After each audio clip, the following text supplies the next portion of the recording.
اسی یقین کے ساتھ، اس یقین کے ساتھ جو یقین ہمیں اعلیٰ حضرت نے دیا، دور و نزدیک کے سننے والے وہ گانے لالے کرامت پہ لاکھوں سلام، اسی یقین کے ساتھ پڑھے جس یقین کو اعلیٰ حضرت نے ہمیں دیا۔ کون دیتا ہے دینے کو منہ چاہیے، دینے والا ہے سچا ہمارا نبی۔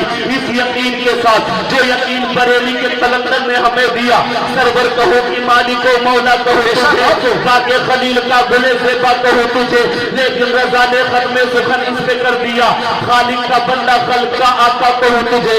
آئیے اسی یقین کے ساتھ جی لگا کر اپنے غلامی کا ثبوت دے اور بلند آواز سے پڑھ لے درود شریف۔ اللہم صلی صلو علیہ السلام علیکہ یا رسول اللہ صلی اللہ تعالیٰ علیہ وسلم۔ صلی اللہ تعالیٰ علیہ وسلم۔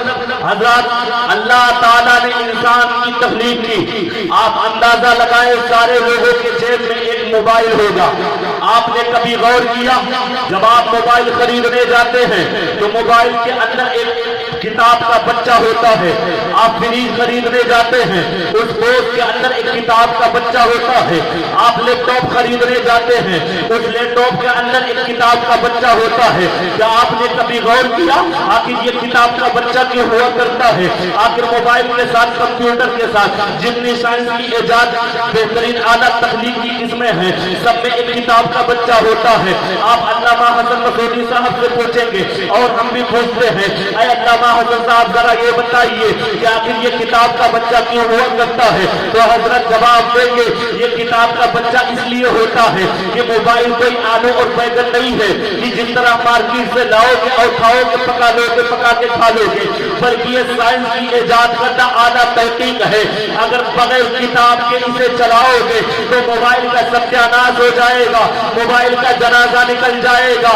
اب میں نے علامہ حسن رضا سے پوچھا، اے علامہ مسعودی صاحب ذرا یہ بتائے کہ جب ایک دنیا نے موبائل کو بنایا تو بغیر کتاب کے نہیں چل سکتا ہے، تو اللہ نے سب سے بہترین مشین انسان کی تخلیق کی ہے، تو بتاؤ جب انسان کی بنائی ہوئی موبائل بغیر کتاب کے نہ چل سکے تو کیا اللہ کی تخلیق کی بنائی ہوئی مشین انسان بغیر کتاب کے چل سکتا ہے؟ آپ کہیں گے مولانا موبائل چلانے کے لیے تو کتاب آتا ہے، آخر انسان چلانے کے لیے کون سی کتاب آتی ہے؟ تو جب علامہ مسعودی صاحب سے پوچھیں گے، قاری عیسیٰ صاحب سے آپ پوچھیں گے تو یہ جواب دیں گے موبائل چلانے کے لیے کتاب آتا ہے، لیکن اللہ نے انسان کو چلانے کے لیے قرآن جیسی عظیم کتاب کو نازل فرما دیا ہے، اور قرآن جیسی عظیم کتاب کو نازل فرمایا ہے۔ تو اب انسان چلے گا تو قرآن کے سائے میں چلے گا، انسان اٹھے گا تو قرآن کے نقش قدم پہ اٹھے گا، انسان سوئے گا تو قرآن کے نقش قدم پہ سوئے گا۔ اے سچونی کے غیور مسلمانوں سے نظر، اگر اپنی زندگی کو بدلنا چاہتے ہو، اگر اپنی زندگی میں کامیابی لانا چاہتے ہو، اگر اپنی زندگی میں فلاح چاہتے ہو تو ارشد کاملی جیسے گنڈوں کو اپنے گنگنانا بند کر دو۔ اگر اپنی زندگی میں کامیابی چاہتے ہو تو کاملی جیسے گنڈوں کو بلانا بند کر دو۔ میں شمس الدین ہوں، اب بتا کے جاؤں گا یہ علماء میری پت بنا ہی کرے، میں چھوٹا منہ بڑی بات بتا کے جا رہا ہوں۔ یہ گنڈے ہیں گنڈے، آپ کی قیمتی پیسوں کو لے کر آپ سے گن دے کر نہیں جاتے ہیں، لیکن جب تم علماء کو یہ قیمتی پیسہ دو گے تو یہ علماء آپ کے بچوں کے سینے کے اندر قرآن جیسی عظیم کتاب جب تمہارا بچہ قرآن جیسی عظیم دولت کو لے کر دنیا میں نکلے گا اور کوئی وہاں بھی آپ کے بچے کے ایمان پر ڈاکہ ڈالنے کی کوشش کرے گا تو وہ بریلی کی رضا کے زبان میں کہہ دے گا وہ سبا جس کو سب کن کی کنجی میں ہے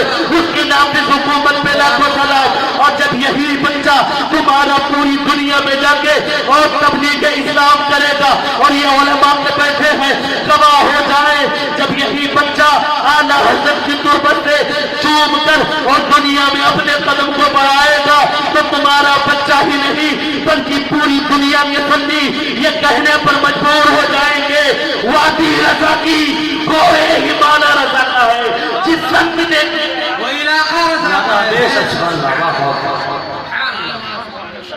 جس سمت دیکھئے ماشاءاللہ وہ علاقہ رضا کا ہے۔ بات سمجھے بند کر دے بھائی،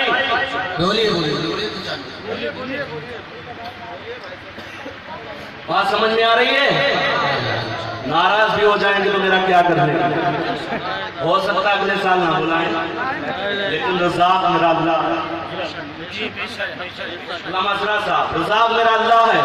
میں بڑگا گاؤں میں آیا تو میں نے کہہ دیا تھا، اے بڑگا گاؤں والوں سنو، مجھے روٹی کا مول بھی نہ سمجھنا، حق حق ہے، حق سر کے چڑھ کے بولوں گا، بزدل کے پیچھے نماز نہیں ہے، یاد رکھ لیجئے۔ علامہ اسرار صاحب نے جو بات کہی ہے اسے اپنے دل میں بسائیے، اور دل میں بسانے کے بعد میں اپنے گلے کی تعویذ بنا لیجئے اور یہ عہد کر لیجئے، ہمارا امام جو کہے گا ہم اسے سر و آنکھوں پر بٹھائیں گے، ہمارا امام ہم کہے گا ہم اپنے امام کی بات مانیں گے، امام کی قدر کریں گے۔ صاحب آستانہ کے سامنے بیٹھے ہیں، میں نے آیت مبارکہ تلاوت کرنے کا شرف حاصل کیا، وقت کے دامن میں گنجائش نہیں کہ میں بہت لمبی چوڑی گفتگو کروں۔ میرا رب قرآن میں فرماتا ہے قل هل يستوي الذين يعلمون لا يعلمون، علم والے اور بے علم والے برابر نہیں ہو سکتے ہیں۔ اب علم والے بے علم والے برابر نہیں ہو سکتے ہیں۔ ایک روایت